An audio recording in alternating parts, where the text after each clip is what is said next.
Hi guys, welcome back to my channel. Now, I won't lie to you, it has been a mega week. I have been so busy and my eating has been terrible. I've just been eating whatever rubbish I could find, and I thought I really need to get ahead of myself here and batch cook a few things for the freezer. Now, whether you are budgeting or whether you just want to make your life so much easier, I can't recommend batch cooking enough. The beauty of it is you cook up a big batch of one meal, portion it up into different tubs, and then suddenly you've got all these amazing healthy ready meals in the freezer. So let me show you the batch cooking session I'm going to have this afternoon to fill up my freezer and hopefully sort out my eating and get back on track. So got home to find a load of these in the food bin, which are sprouting, but they're absolutely fine. So instead of throwing them away, take off the sprouts, and I'm making mash, which I'm going to freeze for next time I have a casserole. See, as long as they're not green inside, these are now peeled and they just look fine. Just like normal potatoes. Saves all that going to waste as well, which is ideal. Next up, I'm making chili. I got this Statements from Aldi, which was cheaper than any of the other supermarkets, I think. 5% fat. I tend to normally make chili with a higher fat content, but this was the only big pack I could get, so that's 750 grams.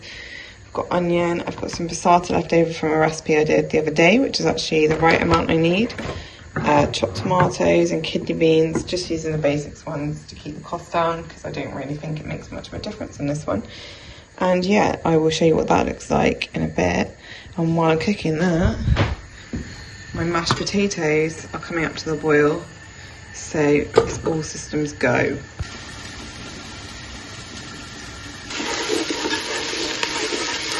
So once the onions have gone translucent, I'm adding in a spice mix. I mix it up. Ooh, steamy. I mix it up in these like goo ramekins I've got, so I'm going to pour that in. I've also got some garlic, which I am lazy, so I have this chopped garlic.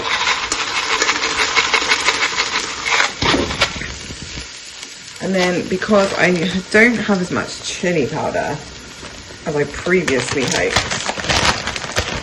I've got some frozen chopped chili, which I'm going to add as well.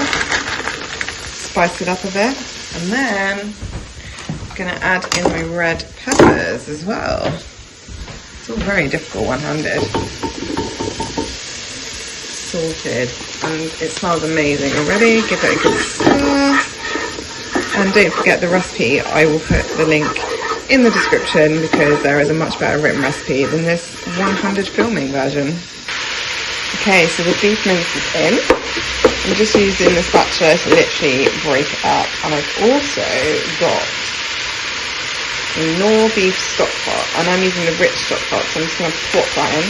Oh, lovely.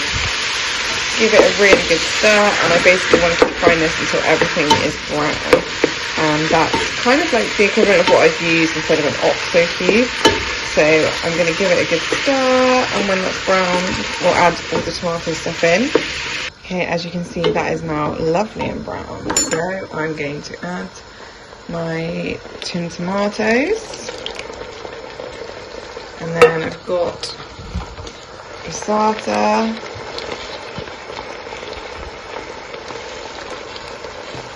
Give it a good stir. Also going to add some tomato puree, marjoram. Give that a really good stir. So I'm now going to put the lid on this, let it simmer for about 20 minutes before I add in the kidney beans, and then I'll give it like another 20 minutes, and then hopefully it will be done, and then it's just got to cool and portion out for the freezer. Meanwhile, potatoes are done, so let's get them mashed. Now, the only time we really have mash is with something like beef casserole, and I know Steve loves horseradish, so I'm going to add some horseradish sauce to the mash and some butter, and then that is going to be perfect. There's just enough for the two of us there, maybe a little bit extra for when we have casserole next. I do have some beef in the freezer actually, so that'll be perfect for when I defrost that and I cook it.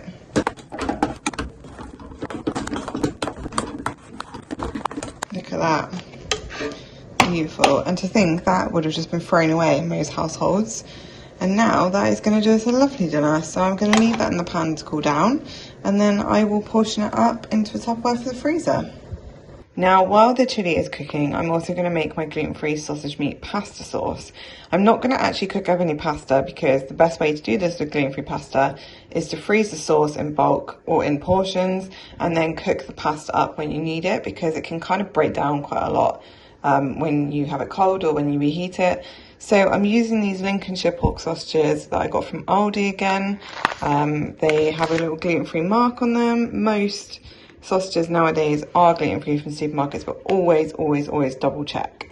And I've got some red onion, and I've got some herbs, and I've got more tomatoes which are going in this. So let me show you how easy this is to make. It's one of my favourite recipes and a fantastic midweek meal. And the first thing I need to do is take the skin off of these sausages. If you don't like doing that, you can just chop them up into pieces, but I like doing it because it makes kind of meaty sausage mince. So that is what we're going to do first. So the easiest way to do this is with a serrated knife. It just cuts it a bit better. Do one cut down the middle, and then literally just peel the skin off, and that's it. Skin is off, sausage meat done. Probably the dodgiest video I've ever filmed. So what I've done is I put the sausage meat in here in a hot pan. The pan is probably a little bit too small, but we'll roll with it. And I've just been kind of stabbing at it with the spatula to break it up into smaller bits. Not gonna lie, the first bit I filmed it's a little bit inappropriate, hence why I'm showing you it now, when it's broken up some more. So I'm just gonna keep going with this until basically all of it's brown. And then we'll add some onion, garlic, herbs, and then tomato sauce. Then I've got some oregano, some dried basil, some dried rosemary, and another handy little glass ramekin, which I'm going to add into this mix. And this is a lovely herby one, and because I've used Lincolnshire sausages, it's going to be like extra herby, which I'm totally here for. So I'll mix this up, give it a minute or so, then we'll add the tomatoes, and then this can just sit and cook for a little while. And again, a bit like the chili, the longer you cook it for, the more kind of intense the flavour. So it's kind of best cooked slowly, but obviously you can just cook it up really quickly and eat it. Oh, the time is going off. That means this chili should be looking, oh, beautiful. Okay, you probably can't see this, it's probably way too steamy, but my chili is looking lovely.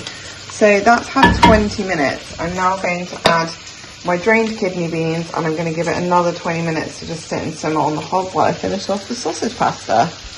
All go here, folks. My drained kidney beans run across the kitchen. Oh, lovely.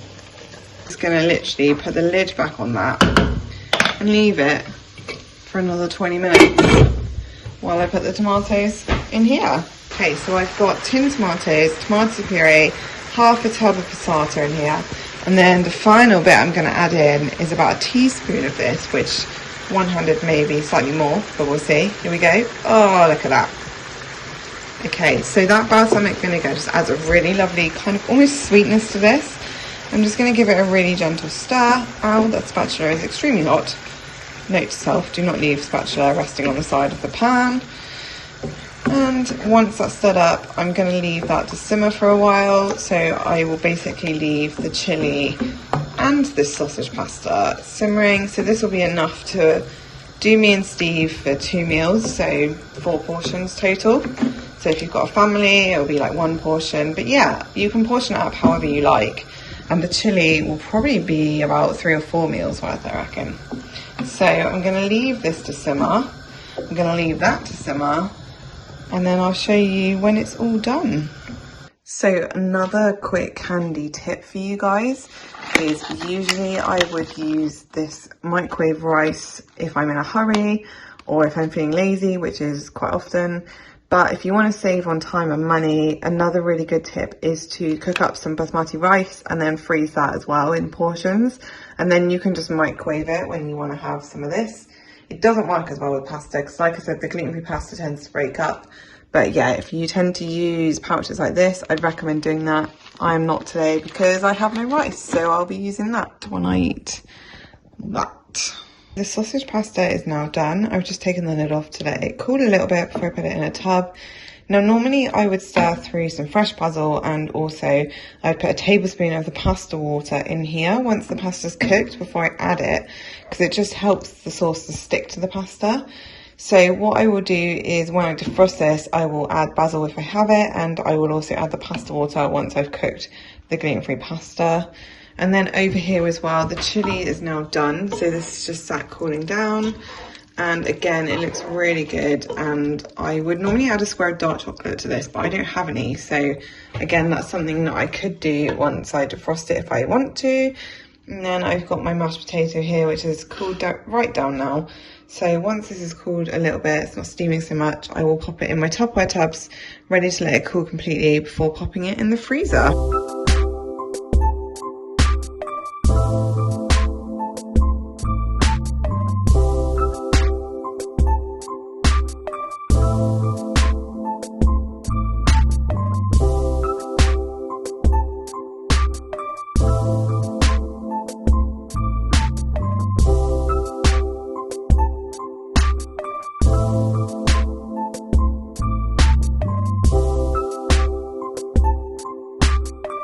So while I'm waiting for all this to cool down, I thought I'd show you what I'm cooking for dinner. So I've got a Simply Cook Thai red prawn curry kit. Now this is in no way an ad, although I will put an affiliate link down below because I'm a huge fan of these kits. They're all really clearly marked as to what's gluten-free, and this red curry I've had before and it's really yummy. And I will list a few of my favourites in the description, but basically you get the spice kits and then you get a shopping list and a tariff shopping list as well. You buy all the extra ingredients. So I've got some tomatoes and pepper which is going into this. I've got my light coconut milk, and then because I'm going to the gym tonight, I'm going to make the sauce side of things ahead of time. And then I'm not going to be back till late, so I'm going to want something really quickly. So basically I'll reheat it with my cooked king prawns. I just don't want to put them in now and then reheat them because they get a bit rubbery. And then I've got a pack of rice which I'm just going to heat up with it. I know it's lazy and I've just told you that you should cook your own, but that is how I'm rolling tonight. So I thought I'd just get this going, and then hopefully when that's done I can just leave it in the pan ready for tonight, pop these in the freezer, and then I'm good to go.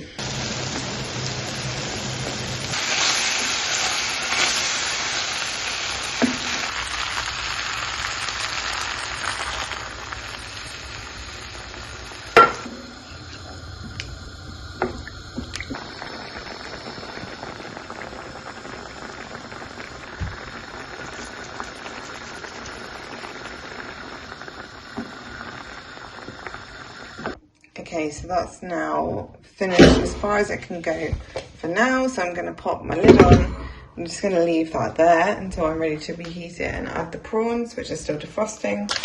And then I've got this pack of Thai jasmine rice, which I'm going to cook with it when I get home from the gym. So that's a nice quick and easy one.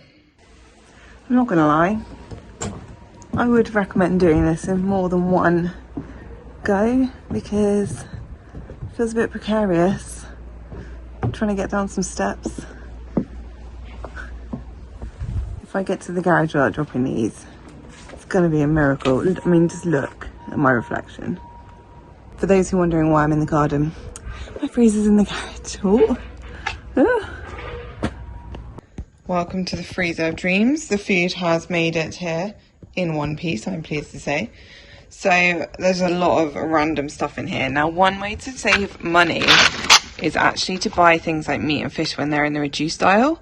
I tend to do this a lot and just chuck them straight in the freezer. So I've got that fish, and then I find these really handy for lunch. So yeah, I just basically get them reduced and pop them in the freezer. And I've got loads of other stuff in here. So anything that got close to its sell-by date and wasn't used goes in here. And then all the remnants of my recipes that I've made from multiple recipe testing. So these are my gluten-free burger buns, which freeze really well, and also my gluten-free bagels. Something else that I can't tell you what that is yet because it's a secret. And yeah, I'm going to chuck my meals in here. And then once they're actually frozen, I can probably rearrange this better because it is literally a mess. And it needs defrosting. Overall, it's doing really well. Okay, I kind of tried to lie it as flat as possible, but it didn't quite work. So everything just fits in here. I'm going to leave that, and then when I need it, it's all here labelled, ready to go. I feel like my future self is absolutely gonna thank me for this. And no, I'm not farting. It's my creaky freezer. Goodbye meal, see you soon. There you have it guys, my curry's in the background cooling down for tonight. All the other food is in the freezer and I am feeling so much better about knowing that if I get home late one day next week or I'm just really tired, I can just defrost something in the microwave, heat it up, and I've got dinner ready. So I will pop links in the description to all of the recipes that I've made, as well as an affiliate link for the Simply Cook box. I do recommend that you try them out if you can, but all these recipes are super easy. Let me know if you give any a go, and if you like recipe videos like this, which are kind of giving you ideas for batch cooking and budgeting on a gluten-free diet, let me know in the comments. Give this video a thumbs up, and I will see you guys again in the next video. Bye!